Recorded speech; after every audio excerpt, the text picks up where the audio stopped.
nos dedos das minhas mãos, quantas vezes eu precisei ser salvo. Fora aquelas que eu não vi, né? Tem aquelas que a gente não viu também e Deus nos livrou também. E por que você precisa ser salvo? Isso eu começo a ministrar. Primeiramente, agradecer o convite do pastor Sebastião, trazendo também um abraço todo especial do pastor Jonas Câmara, da pastora Ana Lúcia. Ainda estão de férias, estão nos Estados Unidos, mas ele não para. Eu peço a Deus que o Senhor me dê o vigor, a força e a disposição do meu pastor.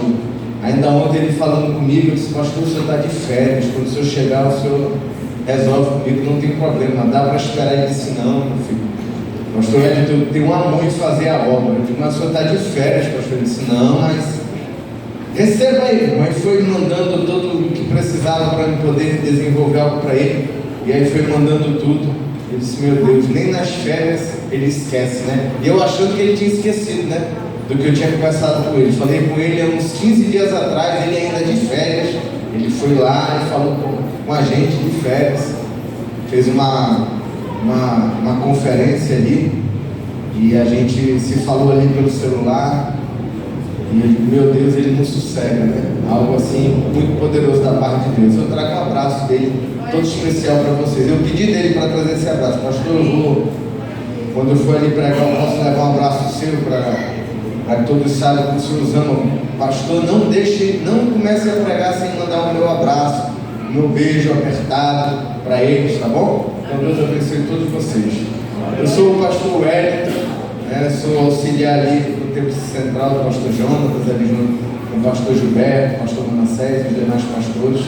Sou esposo da pastora Joelma, sou pai do Uziel, de 19 anos, e da Abigail, de 14. Duas bênçãos na minha vida. E aqui está muito bonito, vocês estão muito chiques, né? Rapaz, vocês estão chiques demais. Alguns anos atrás eu estive aqui eu passei uma prova grande, irmão. A prova foi grande aqui. Não sei quem lembra, eu vim aqui ministrar, acho que era o final de uma campanha, era alguma coisa desse tipo. Não estava bonito assim não, tinha umas cadeiras brancas de plástico, não tinha esse teto assim. Parece o Teatro Amazonas, né? Um negócio assim bonito. Não tinha esse púlpito desse jeito. Ali agora tem uma ilha de edição ali, né? O negócio tá chique, né? Daqui a pouco vai ser televisionado aqui, vai ocupar um espaço lá na Record Nova, né? Passando esse culto, você já tem que começar a se preparar para o culto ser televisionado, né? Vai ser, rapaz, é top. Mas aqui eu passei uma prova muito grande. Quando chegou ali no final da administração, fizeram uma fila para a gente orar por cura, né? Aí, irmãos, olha que maldade fizeram comigo, botaram 4 cegos logo no início da fila, olha. E Jesus tem misericórdia de Deus, 4 cegos aqui no início da fila. Mas aí conhecimento é poder, né? E aí eu tinha lido muitos livros. Aí eu vi uma vez o pregador dizendo que fizeram a mesma coisa com ele. Aí ele disse assim: olha, não vou perder o resto, porque já pensou se os 4 não são curados, o resto da fila senta, né? E aí a fé vai embora. Aí eu disse: olha, eu vou orar por vocês já. Vocês vão lá pro rabo da fila, que eu vou orando aqui por dor de cabeça e tal. E aí vai crescendo a fé e o negócio vai avivando, né? Eita Deus! E deu certo, irmão. Quando chegou no final dos 4 cegos, 3 enxergaram. Teve uma que Jesus não era o dia dela, não. Quem estava aqui nessa época aqui? Quem estava aqui? Quem se lembra disso? Não tem nenhuma testemunha. Eu ia falar testemunha, mas foi alegria que era testemunha. Tem nenhuma testemunha disso? Meu Deus, não é possível. Ainda bem que vocês não estavam aqui. Terminou 1h da manhã, eu comecei a pregar às 10 da noite. O negócio foi poder de Deus. Foi tremendo. Eu aprendi, né? Deu certo. Quando for com vocês botam por rabo da fila. Aí você vai aquecendo. Porque eu estava frio ainda, não tinha começado. Mas Jesus estava na casa como está hoje, foi poderoso. Amém? Aleluia! Vocês vão me ajudando, vão dando glória a Deus aí eu vou me avivando aqui também, tá bom? Eu comecei agora, né? Estamos aqui na fase do quebra-gelo. E você me ajude, dê glória a Deus, pelo amor de Deus, que no dia que você for pregar, eu vou dar glória a Deus também. Mas se você não der glória a Deus para mim, olha, para me ajudar no altar fumegar. Os pastores aqui estão enchendo o fogo. Amém? Uma casa bonita dessa não pode faltar poder de Deus. Amém? Vamos lá, vamos começar. apertem os cintos que agora nós vamos decolar. Amém? Glória a Jesus. Para sermos salvos, precisamos entender um pequeno percurso a ser cumprido. A gente tem que entender. Às vezes a gente chama alguém e diz assim: você precisa ser salvo. Vamos lá na igreja. Hoje mesmo eu convidei alguém para vir para cá. A gente ia aqui para o shopping, ele estava todo cheio de afazeres. Ele não pôde vir, mas eu convidei. E eu disse para ele que ele precisava ser salvo. Aí ele disse assim: não, mas outro dia eu vou. Aí eu com raiva disse: outro dia eu não vou te convidar não. O dia de tu ser salvo é hoje. Tem que ir hoje. Ele disse: mas eu tenho que ser salvo de quê? Eu disse: mas eu vou pregar sobre isso. Ele não sabe por que ele precisa ser salvo. E tem gente que está aqui e não sabe por que precisa ser salvo. Talvez esteja ouvindo a palavra de Deus pela primeira vez e não sabe por que precisa ser salvo. Se fala tanto de salvação, às vezes tem crente que já está há muitos anos aqui na casa e não sabe por que precisa ser salvo. A gente fala tanto de salvação, mas ser salvo de quê? Ele vai dizer ser salvo do diabo. Meu amigo, o diabo é o menor dos problemas. Quero dizer para você que é o menor dos problemas é o diabo. Que a todo momento a palavra de Deus diz que ao nosso redor estão os anjos de Deus, e ao redor está o leão rugindo, esperando uma brecha para que possa ali fazer a maldade dele com a gente. E por que a gente precisa ser salvo? Precisamos reconhecer que existe um Deus que nos ama e não quer o nosso mal, ou mesmo o nosso sofrimento, ao ponto de, por amor a nós, entregar o seu único filho sob pena de morte por mim e por você. Pois está escrito lá em João 3,16, diz o quê? E Deus amou o mundo de tal maneira que enviou o seu Filho unigênito para todo aquele que nele crê, não perecer, ser salvo e receber a vida eterna. Olha que coisa maravilhosa. Esse é o primeiro ponto. Eu preciso entender que Deus me amou de tal maneira que entregou o que Ele tinha de mais precioso. Diga: Jesus. Ele entregou Jesus por nós. Mas que amor é esse? Ele entregou Jesus. O que era Jesus? Era o único filho dele. Quem é pai, quem é mãe, vai entender o que eu estou falando aqui agora. Eu sempre falo para o meu filho diz assim para mim: pai, quando ele era menor, eu vou para um sítio, eu vou para um céu onde meu filho. Sítio tem igarapé, sítio tem rio, e é perigoso, e você é um cabra afoito, é aquele cabra que quer escalar montanha, quer pular de paraquedas, tu é um cara que quer viver perigosamente, tu não dá certo sem o papai do lado não. Então é melhor você ficar: não, mas o pai do fulano vai estar lá com a gente. Meu filho, se tu estiver dentro da canoa, e o filho dele cai para um lado e começar a se afogar, e tu cai para o outro e começar a se afogar, ele vai pular para salvar o filho dele, porque o pai ama o filho. Diga: o pai ama o filho. O pai ama a filha, entendeu? Ele ama a filha, mas só que Deus deu o seu único filho.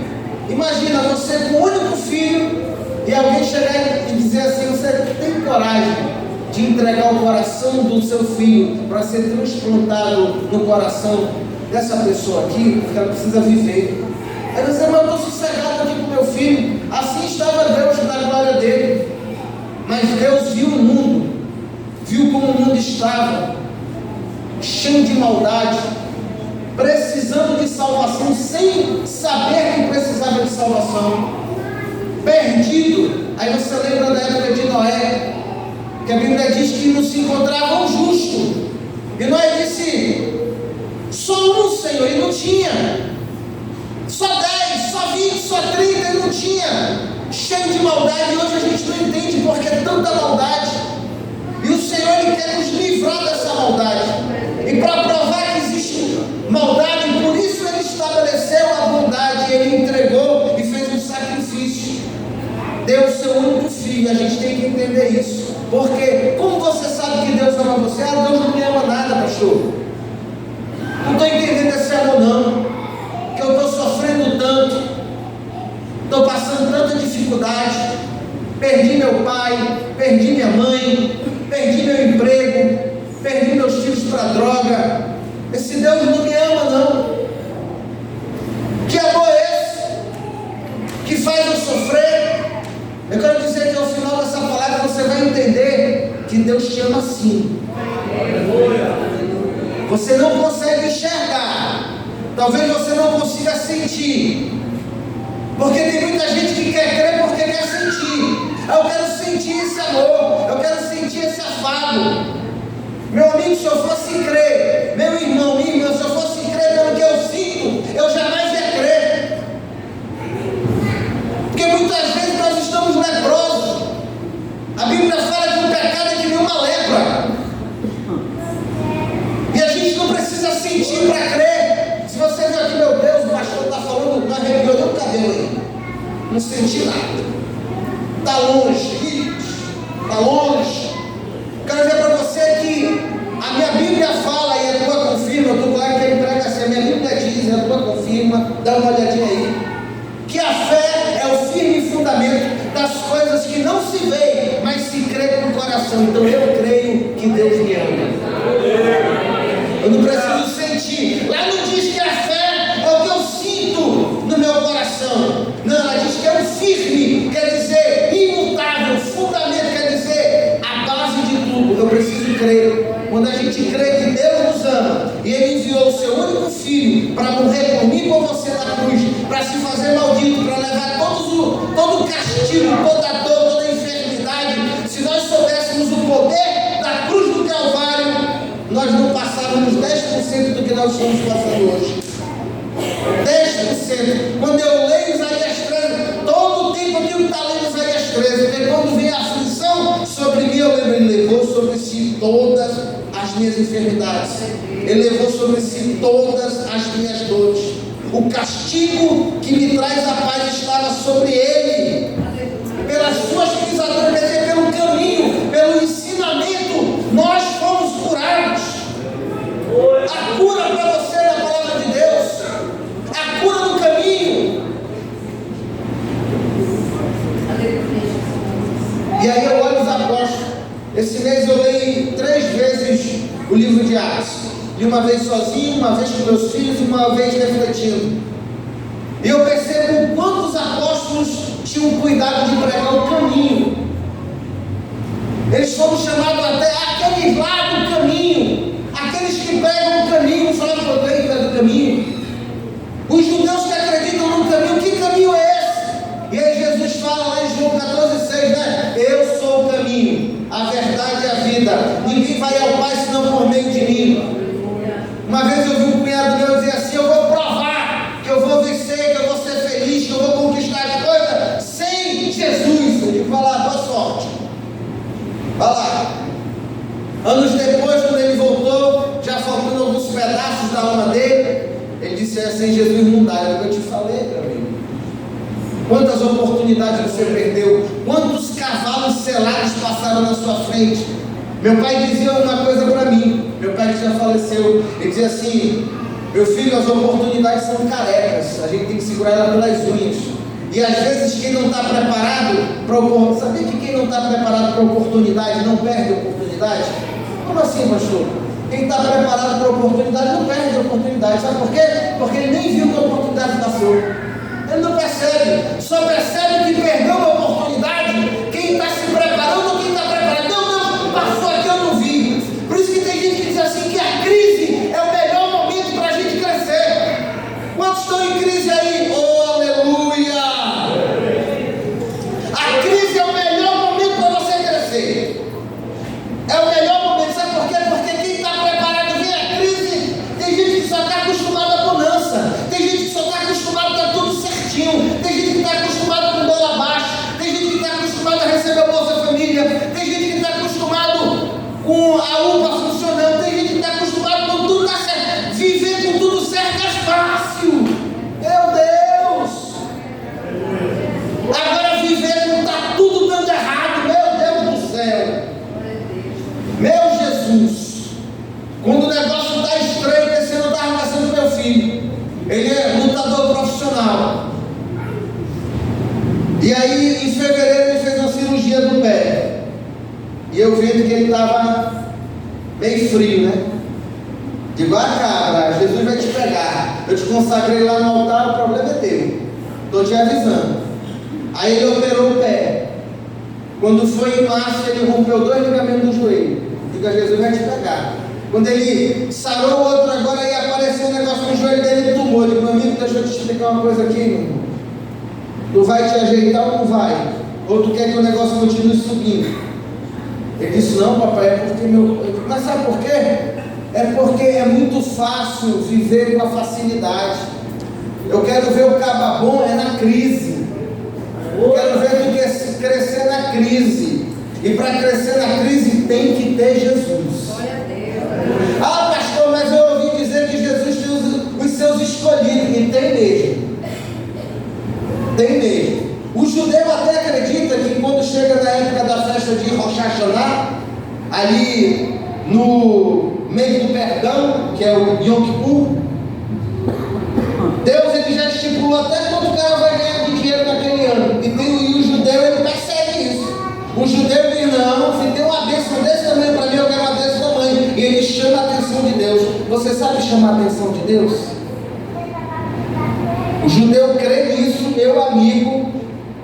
E a maioria dos judeus não crê em Jesus, mas eles creem nisso de uma forma tão grande que ele dá o jeito dele de chamar a atenção de Deus. Ele se consagra, ele jejua, ele tem os segredos dele. O judeu inventou mais de 24 tipos de oferta para chamar a atenção de Deus, porque ele quer prosperar. Tu vê que aonde o judeu chega, né? Aqui na nossa cidade mesmo tem muitas famílias tradicionais judias, e são famílias de grande prosperidade. Nós vemos aí os Bechimol, nós vemos os Bezekli, não é verdade? São famílias da alta sociedade e chegaram aqui com a mão na frente e outra atrás. Tu pensa que eles chegaram ricos aqui? Esse Bechimol aí faliu 3 vezes. E hoje tu vê a Bemol lá bonita, tu vê a XP, hoje a Bemol já é um banco, não é verdade? Os filhos são acionistas da Mastercard, da Visa, não é verdade? Vocês acham que tudo começou assim? Ele era um simples professor universitário, ele viu uma oportunidade, começou, sabe o que aqui? Ninguém sabe. Hoje eu vejo ele vendendo remédio, foi o primeiro, não tem a Bemol Pharma? Foi o primeiro negócio dele, foi vender remédio aqui na cidade de Manaus. Não tinha remédio, eles que traziam remédio, importavam remédio para cá. Veio o Isaac Sabá, quando não era possível uma pessoa física, como eu e você com CPF, ter uma refinaria. Ele teve uma refinaria. Até hoje a refinaria leva o nome dele, Isaac Sabá. Mas chegaram aqui com a mão na frente e outra atrás. Mas eles sabem chamar a atenção de Deus. Eles sabem o poder que o Deus dele tem. Eles têm promessa? Tem sim. Mas existe promessa para nós que somos gentios.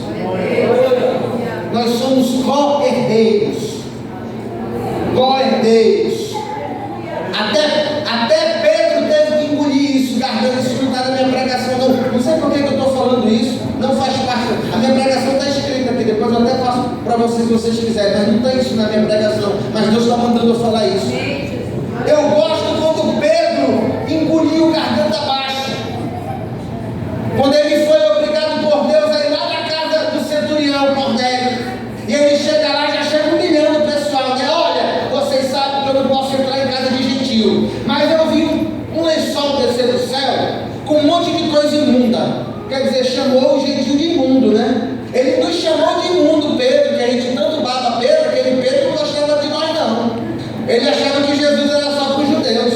Ele achava que o Espírito Santo era só para os judeus. Ele, com medo de ser mal falado, ele chamou umas testemunhas junto com ele. Ele levou a turma lá com ele, mais uns 2 ou 3 judeus lá com ele. E quando ele chegou lá, ele disse, então, ele falou que eu tinha que vir aqui orar por vocês e mandou acompanhar. Mas não é isso, eu entrar na casa de gentil, não. Eu não me misturo porque é imundo. Mas eu vou orar aqui por vocês. A palavra de Deus diz que ele nem pôs as mãos. Quando ele começou a pregar, os gentios ali foram começar a ser cheios do Espírito Santo. Ele disse, meu Deus, até se o Espírito Santo é para os gentios, o que é que eu vou fazer? Mas o coração dele era tão duro que Deus foi lá e levantou Paulo. E Paulo é o apóstolo dos gentios. É o nosso apóstolo. Ele que pregou para mim e para você. E tem promessa. Então Deus ama assim você. Levantou um apóstolo exclusivo para nós. Para nos chamar de cordeiros. Nos chamar de irmãos. Olha só que tremendo. Ele cometeu um crime ali. Ele entrou dentro da casa de um romano. Chamou o romano de imundo. E ele era servo do romano. Tem noção de um negócio desse? Tem noção de um romano humilde. A gente precisa ser humilde, pessoal.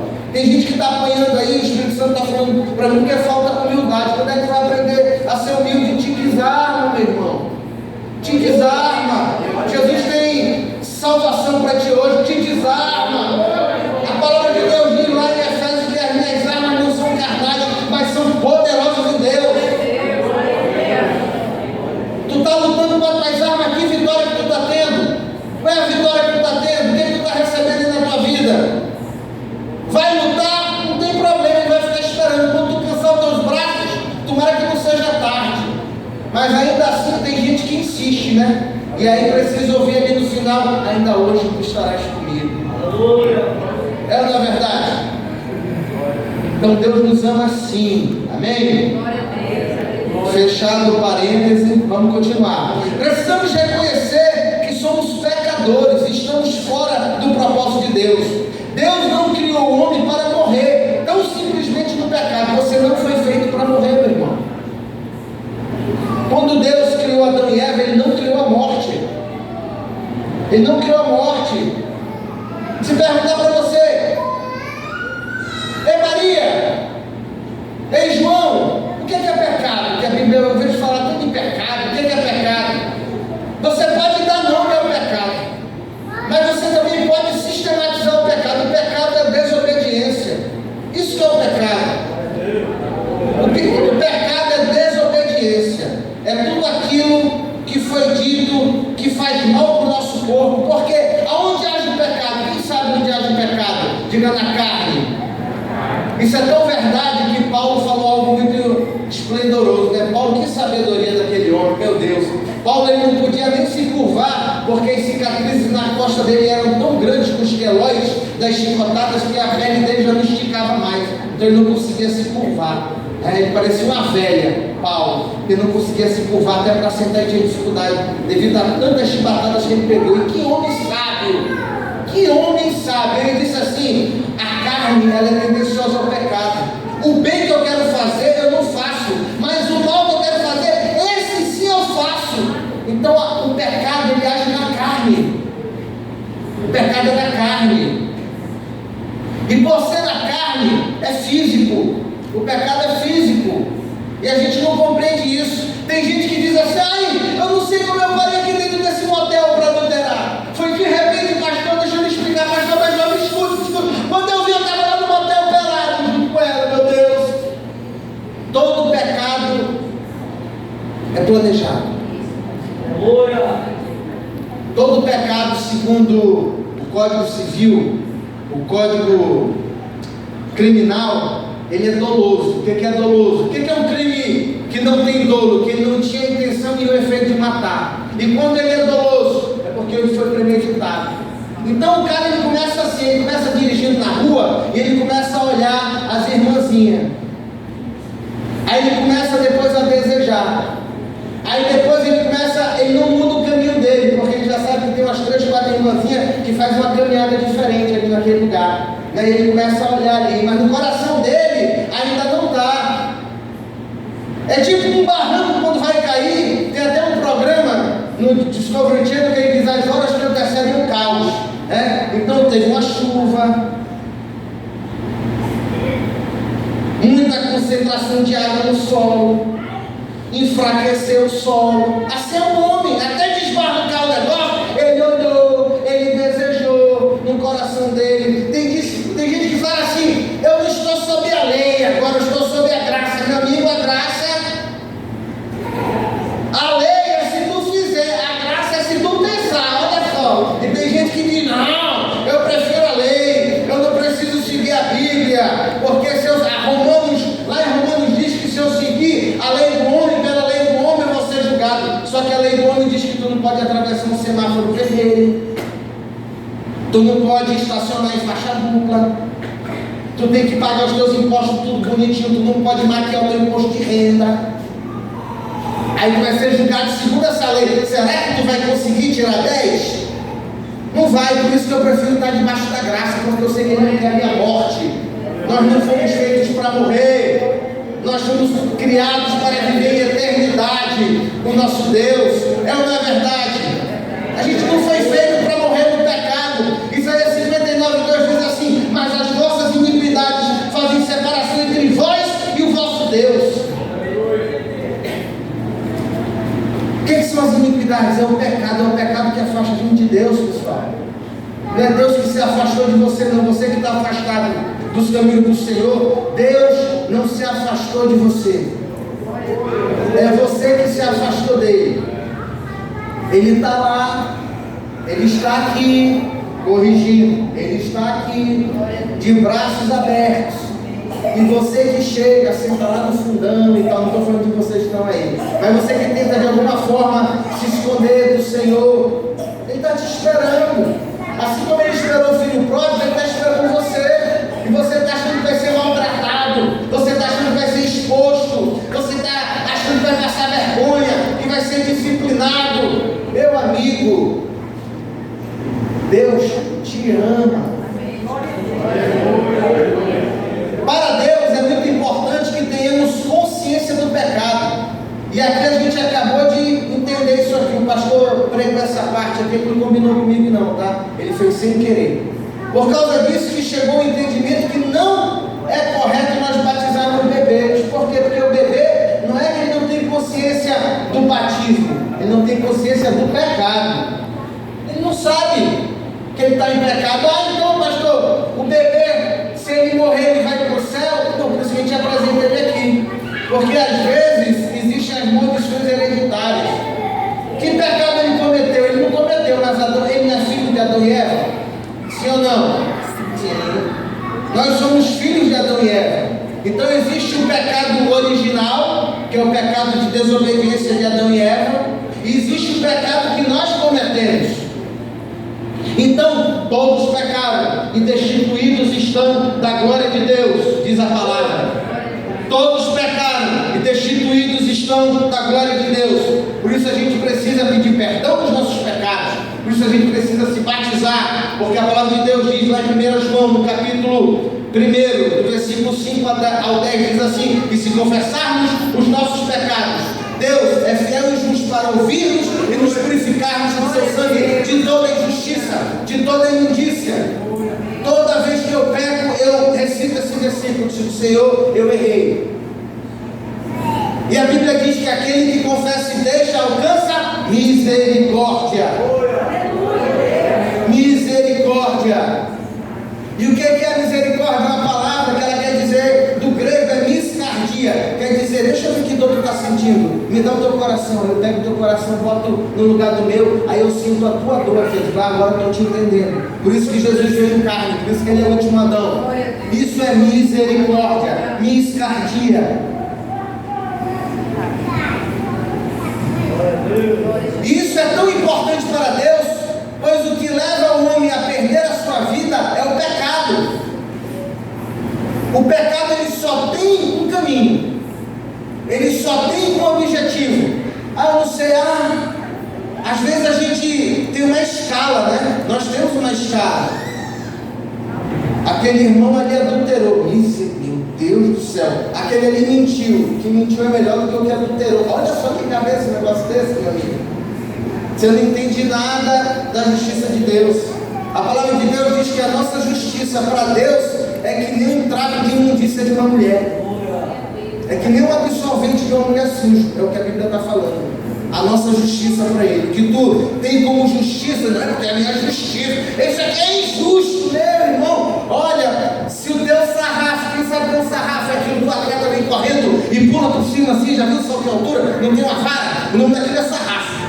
Se o teu sarrafo é bem aqui, o de Deus eu nem enxergo onde é que está. Os padrões de Deus são muito altos. Então o que a gente entende por justiça, guarda só para ti. Não fala não. O que Deus tem por justiça, só para te ter uma ideia, para Ele o que mente é igual ao estuprador. Então no mesmo nível, vão para o inferno se não se arrepender, se não pedir perdão, se não retornar no caminho.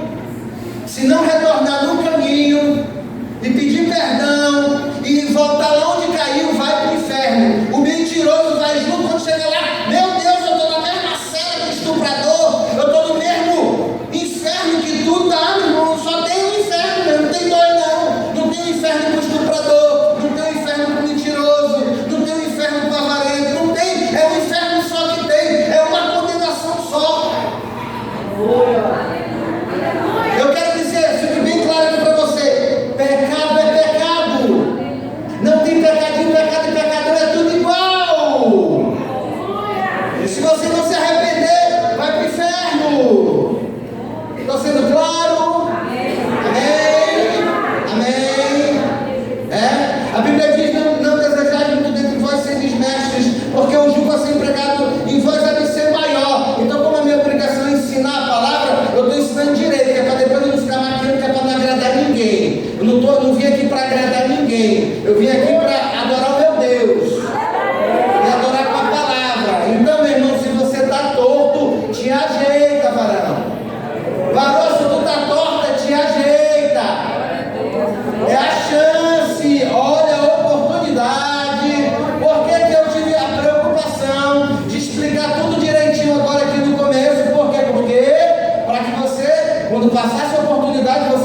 homicida desde o início. Desde o início, ele é homicida. Romanos 6,23 diz: porque o salário do pecado é a morte, mas o dom gratuito de Deus é a vida eterna.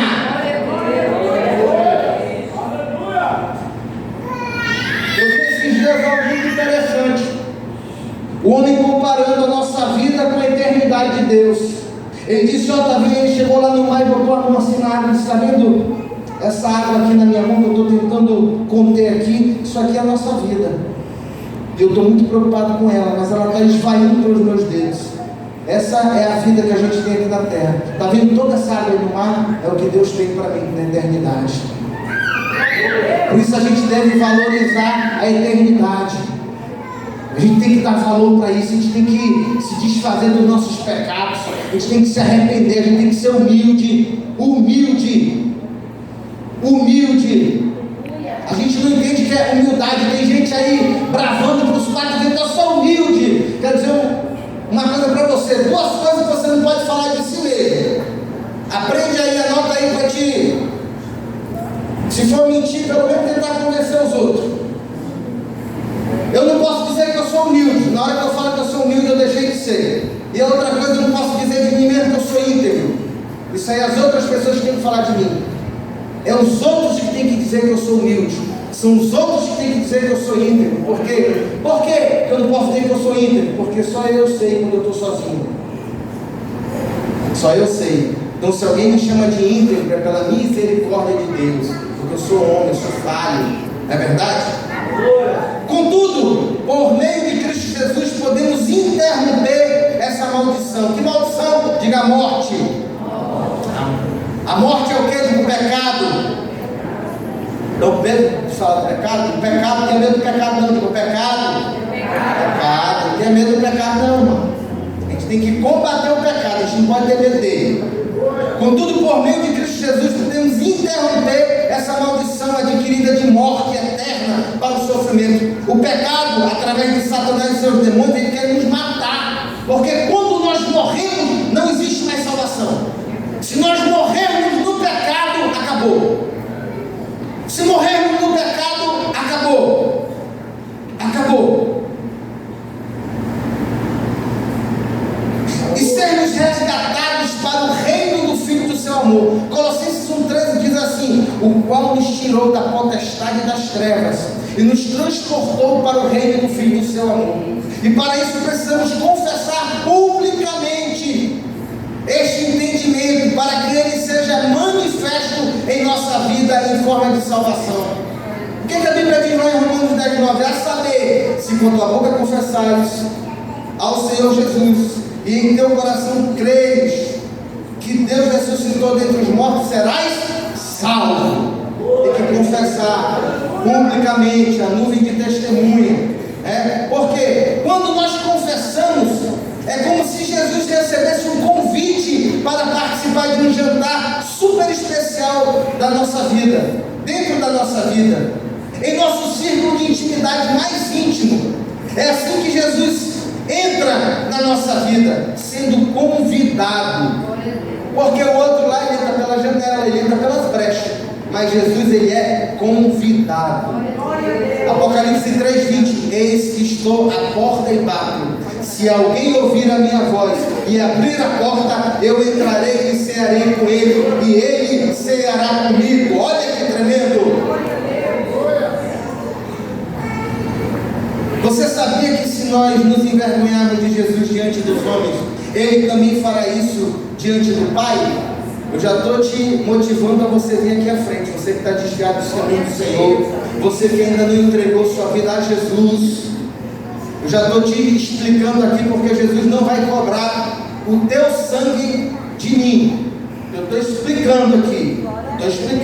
Porquanto qualquer entre esta geração adúltera e pecadora se envergonhar de mim e das minhas palavras, também o Filho do Homem se envergonhará dele, quando vier na glória de seu Pai, com os santos anjos. Você é muito inteligente. Olha só, eu grifei aqui para não esquecer de dizer que vocês são inteligentes. E deve estar se perguntando agora: por que e de que eu preciso ser salvo? Precisamos entender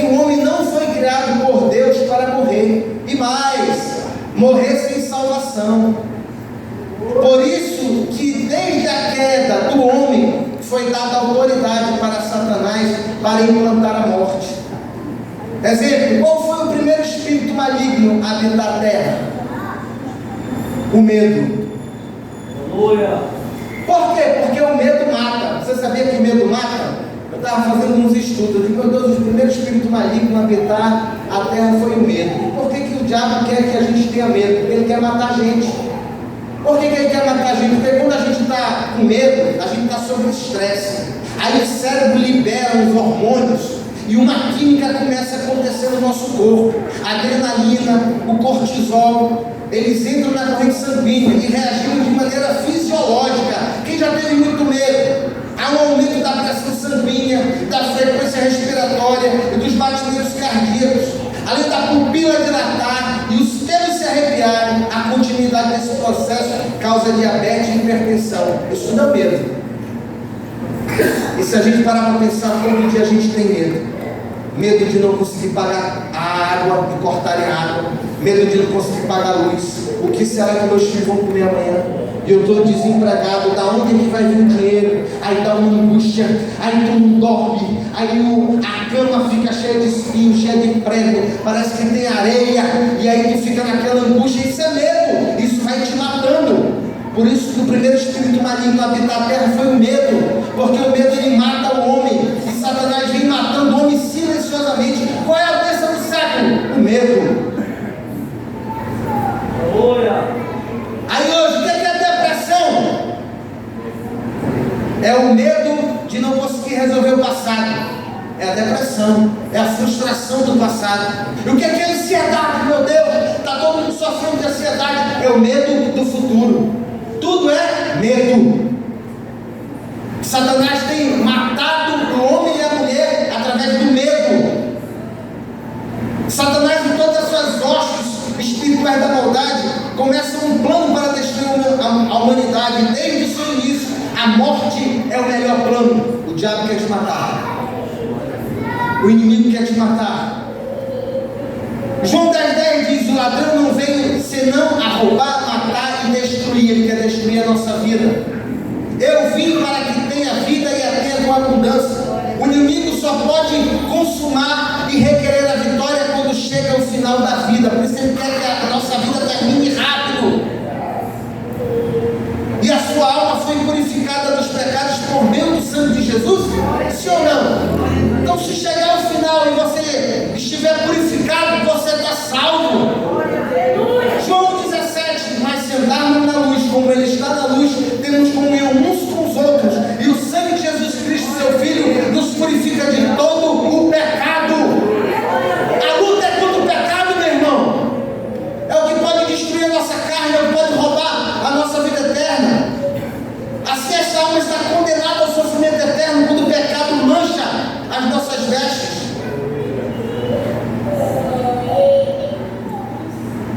Houve mais de um motivo para Satanás decair no semblante de Caim e fazê-lo matar seu irmão.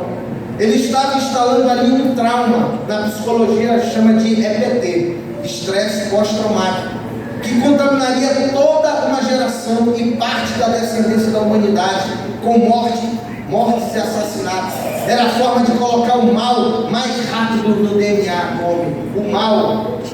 Quem já ouviu dizer que se uma mãe grávida, ela está num ambiente tranquilo, ela está em plena comunhão com o seu esposo, ela é amada, é uma gravidez desejada, não foi uma gravidez de estupro, não foi uma gravidez de uma violência doméstica. Aquela criança, ela nasce tranquila, ela nasce segura. Se a criança ela é amamentada, ela troca olhares com a mãe. A psicologia explica que ela está mamando. O complexo de Édipo, o primeiro amor de todo menino é a mãe. Ele olha, ele é apaixonado pela mãe, ele troca olhares. Por isso que hoje, quando a mãe está amamentando, ela não pode estar no celular, ela tem que olhar para os olhos da criança, porque ali ele está recebendo segurança. A minha mãe está olhando para mim. Ele está trocando olhares com a mãe dele, ele está se afirmando ali. E é assim, a gente precisa respeitar isso. Mas uma mãe usuária de drogas, uma mãe dentro de um ambiente hostil, agressivo, uma mãe que está em situação de rua, como é que vai nascer essa criança? tudo passa por DNA dela. Não tem nada a ver, é biológico, mas só que o psicológico é afetado. Então Satanás sabia disso. O que ele fez? O homem não foi feito para matar. Houve um coronel americano que ele fez um estudo de guerra. E ele, nesse estudo, ele usou os soldados americanos da Segunda Guerra Mundial. E ele percebeu que todos... David Grossman, o nome dele. Esse livro chamado de On Killing, que é Na Morte, é o título em inglês. Ele é título obrigatório de leitura para os oficiais do FBI. Todo oficial do FBI precisa ler esse livro para entender como é que o ser humano lida com a morte. O homem não foi feito para matar, o homem não foi feito para morrer. E ele percebeu nos seus estudos que todo combatente que passava mais de 60 dias em zona de guerra, em zona de combate, ele tinha um estresse pós-traumático irreversível. Por quê? Porque o homem não foi feito para ver a morte. O homem não foi feito para morrer. O homem não foi feito para matar. Porque isso muda a simbiose, muda a psique, a psicologia dele é afetada. E Satanás fez isso quando matou Abel. Quando Caim matou Abel, ele colocou dentro de Caim um DNA assassino, um DNA de morte, para que hoje um matasse o outro, para que hoje uma facção criminosa matasse a outra, para que um homem esfaqueasse o outro, para que esse DNA mortífero, esse DNA assassino pudesse ser passado para nós. E por isso nós precisamos de salvação. Precisamos ser salvos da maldade. Fique de pé.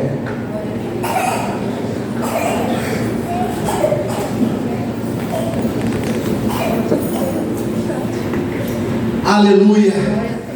Você não foi feito para morrer em pecado. Você não foi feito para morrer. Eu ia pregar outra coisa hoje. Hoje eu ia falar sobre amizade. Eu ia falar sobre os amigos. Amigos que nos levam, que nos projetam para cima. Amigos que nos projetam para baixo. Eu ia falar sobre a história de Aminon. Eu ia pregar outra coisa. Eu me preparei para outra coisa, mas Deus queria falar sobre isso para vocês. Você precisa ser salvo. Você sabe de que agora? Você precisa ser salvo dessa maldição de morte, de pecado que está sobre a sua vida. A palavra de Deus diz que a maldição ela alcança até a 4ª geração, mas a bênção até 1000 gerações. Existem as maldições hereditárias. Eu não sei sob que jugo você está, mas eu sei de uma coisa: entrega a tua vida a Jesus, te arrepende dos teus pecados, retorne ao primeiro amor, volte onde você caiu e seja salvo e receba a vida eterna. Aleluia. Eu não posso terminar esse momento. Eu vou orar por você e vou entregar para o pastor. O senhor permite, pastor, que eu ore? Já acabou ali meu tempo. Foi certinho lá o tempo que ele me deu. Aleluia. Se quer para ele me chamar de novo, mas não me chama mais. Quem quer entregar a vida a Jesus? Quem está desviado dos caminhos do Senhor é inteligente, recebeu essa palavra e disse: agora eu entendi, faltava alguém me explicar e eu quero me reconciliar com Jesus. Quem está afastado dos caminhos do Senhor, ajuda ele aí, que ele fica travado às vezes, dá uma trava assim nele. Ele não tem vergonha de Jesus não, eu tenho certeza, porque ele veio aqui hoje. Quem está afastado dos caminhos do Senhor, ajuda ele aí. Você que conhece quem está afastado, traz ele aqui na frente, pega ele pela mão, ajuda ele para ele vir aqui entregar a vida a Jesus. Ajuda esse homem, ajuda essa mulher a vir aqui à frente entregar a vida a Jesus. Quem ainda não entregou sua vida a Jesus? Quem foi convidado, ainda não entregou a vida a Jesus e está aqui essa noite, precisa entregar sua vida a Jesus? Vem aqui à frente que eu quero orar com você. Em nome de Jesus. Estou dando a sua chance para você vir aqui à frente, entregar sua vida a Jesus. Aleluia. Glória a Deus. Quem mais? Ainda tem espaço para você. Olha a oportunidade. Está lembrado do cavalo selado que eu falei? Está passando bem na sua frente aí. Está com cavaleiro e tudo, é só pular atrás. Vou falar a sua língua. É o mototáxi. É o Uber Moto. Está passando aí, está pago, não precisa pagar nada. O Pix já foi feito, é só você vir aqui na frente. Quem precisa entregar a sua vida a Jesus? Cadê o homem inteligente, a mulher inteligente, que quer mudar de situação, quer mudar de vida e só precisa de um empurrão para chegar aqui na frente? Vem aqui à frente em nome de Jesus. Eu já vou orar. Amém? Glória a Deus. Glória a Jesus. Como é que é o seu nome, irmão? É só o senhor ou a senhora também? Só o Emerson. Emerson, eu quero dizer uma coisa para o senhor: que todos os teus pecados estão perdoados. O sangue de Cristo lhe purifica de toda injustiça, de toda imundícia. Toda cédula de acusação sobre a tua vida foi rasgada agora, está paga. Tetelestai, assim Jesus falou, está pago. Não deve mais nada. Aqui diante de Deus você não deve mais nada. A partir desse momento, o seu nome está sendo escrito no livro da vida. Agora conhece o Emerson lá de uma forma diferente. O Emerson, ele era criatura até ele vir aqui, a palavra de Deus diz. Mas a Bíblia diz que a todos aqueles que nele creu, foi-lhes dado o poder de serem chamados filhos de Deus. E a partir de hoje você é filho de Deus. Você tem o poder que é ser herdeiro dele. E você também, Emerson, não vai caminhar sozinho nesse novo momento da sua vida. Não vai ser fácil, amigo. Mas através da palavra de Deus, através do Espírito Santo, através da oração, você vai ser sincero em oração com Ele. Através da sua consagração, você vai ter vitória. E para lhe ajudar nessa vitória, eu queria que você olhasse para trás. Rapidinho, olhe para trás. Você ganha essa família aqui, ó, que vai lhe ajudar. Vocês são responsáveis por Ele. Você não está sozinho, amigo. Você não está sozinho. Amém? Você não está sozinho. O Espírito Santo manda eu te dizer: você não está sozinho. Agora a sua luta é a nossa luta. Nós vamos nos unir em oração e Deus vai trazer vitória sobre a tua vida. Amém? Feche seus olhos. Todos coloquem a mão no coração.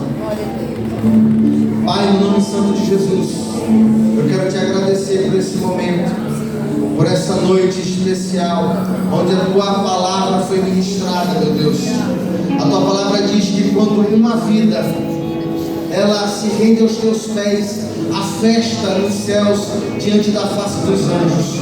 Nós cremos que está acontecendo uma festa maravilhosa, que Deus está saltando de alegria agora, porque o Emerson entregou a sua vida a Jesus, porque uma alma foi salva aqui nesse lugar.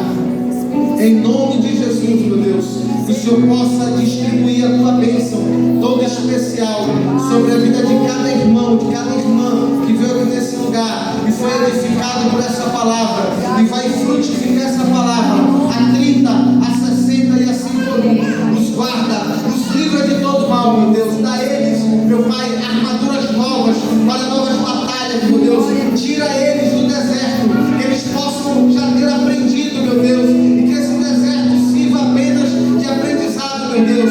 Que chegue ao fim esse deserto e eles sejam, meu Deus, potencialmente instruídos nesse deserto, meu Pai. Em o nome santo de Jesus, que a bênção do Senhor possa repousar sobre a vida de cada um de vocês, desde agora e para sempre. Que Deus nos abençoe, é o que eu profetizo sobre a vida de cada um de vocês, em nome de Jesus. Um beijão no coração, muito obrigado pela oportunidade.